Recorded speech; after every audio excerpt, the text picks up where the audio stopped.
ಶುಭೋದಯ, ನಮಸ್ಕಾರ, welcome to Yoyo Kannada. ಬನ್ನೀಗ ನೋಡೋಣ ಈ ದಿನದ ಪ್ರಮುಖ 5 breaking ನ್ಯೂಸ್ಗಳು.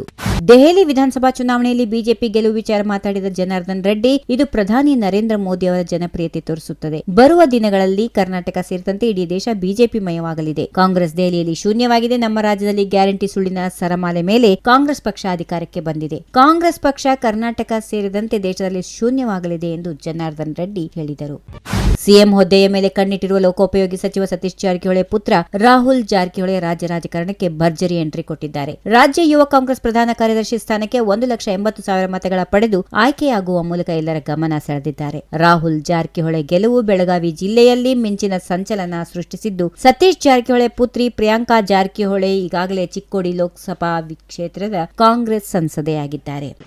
Doctor K Sudhakar Congress ಸೇರ್ಪಡೆ ಬಗ್ಗೆ ಪ್ರತಿಕ್ರಿಯೆ ನೀಡಿದ ಸಚಿವ ಕೆಎಚ್ ಮುನಿಯಪ್ಪ ಅವರು, ಈ ವಿಚಾರ ನನ್ನ ಗಮನಕ್ಕೆ ಬಂದಿಲ್ಲ. ಸೇರ್ಪಡೆ ಆಗುವುದರ ಬಗ್ಗೆ ಮುಖ್ಯಮಂತ್ರಿಗಳು, ಪಕ್ಷದ ರಾಜ್ಯಾಧ್ಯಕ್ಷರು ಹಾಗೂ ವರಿಷ್ಠರ ಹಂತದಲ್ಲಿ ನಿರ್ಧಾರವಾಗುತ್ತದೆ ಎಂದರು. ಕಾಂಗ್ರೆಸ್ ಪಕ್ಷ ಸಮುದ್ರ ಇದ್ದಂತೆ, ಯಾರೇ ಪಕ್ಷಕ್ಕೆ ಬರುತ್ತೇವೆ ಎಂದು ಹೇಳಿದ್ರೆ ಬರಬೇಡಿ ಅಂತ ಹೇಳಲು ಆಗಲ್ಲ. ಯಾರು ಬಂದರೂ ಪಕ್ಷವನ್ನ ದೊಡ್ಡದು ಮಾಡಬೇಕಾಗುತ್ತೆ. ಕೇವಲ ಸುಧಾಕರ್ ಅಲ್ಲ, ಬೇರೆಯವರು ಕೂಡ ಬರಬೇಕು ಅಂತ ಇದ್ದಾರೆ ಎಂದು ಸಚಿವ ಕೆಎಚ್ ಮುನಿಯಪ್ಪ ತಿಳಿಸಿದರು.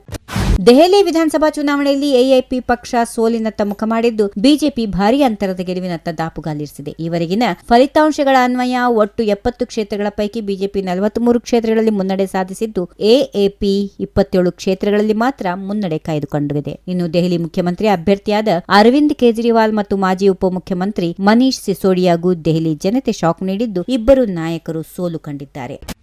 ದಿಲ್ಲಿ ಚುನಾವಣೆ ಫಲಿತಾಂಶದ ಬಳಿಕವಾದರೂ ಬಿಜೆಪಿ ವರಿಷ್ಠರು ರಾಜ್ಯ ಬಿಜೆಪಿ ದುರಸ್ತಿಗೆ ಮುಂದಾಗುವುದೇ ಎನ್ನುವ ಪ್ರಶ್ನೆ ಉದ್ಭವವಾಗಿದ್ದು, ಬಿಜೆಪಿ ಕಾರ್ಯಕರ್ತರು ಈಗ ದಿಲ್ಲಿ ನಾಯಕರತ್ತ ದೃಷ್ಟಿ ನೆಟ್ಟಿದ್ದಾರೆ. ದಿಲ್ಲಿ ಚುನಾವಣೆಯ ಭರ್ಜರಿ ಗೆಲುವು ಸಾಧಿಸಿರುವುದರಿಂದ ಸಹಜವಾಗಿಯೇ ಪಕ್ಷ ಸದೃಢವಾಗಿದೆ. ಈ ಹಿನ್ನೆಲೆಯಲ್ಲಿ ವರಿಷ್ಠರು ರಾಜ್ಯದ ಕಡೆ ಗಮನ ನೀಡಬಹುದು ಎಂದು ನಿರೀಕ್ಷಿಸಲಾಗಿದೆ. ಶಾಸಕ ಬಸನಗೌಡ ಪಾಟೀಲ್ ಯತ್ನಾಳ್ ತಂಡ ಈಗ ದೆಹಲಿಯಲ್ಲಿ ಇದೇ 10ರಂದು ಮಹತ್ವದ ಸಭೆ ನಡೆಸಲಿದ್ದು, ಇದಕ್ಕೂ ಮುನ್ನ ಭಾನುವಾರ ಬೆಳಗ್ಗೆ ದಾವಣಗೆರೆಯಲ್ಲಿ ಮಾಜಿ ಸಂಸದ ಜಿಎಂ ಸಿದ್ದೇಶ್ವರ್ ನಿವಾಸದಲ್ಲಿ ಸಭೆ ನಡೆಸಿ ಮುಂದಿನ ನಿರ್ಧಾರಗಳ ಬಗ್ಗೆ ಚರ್ಚೆ ನಡೆಸಲಿದ್ದಾರೆ.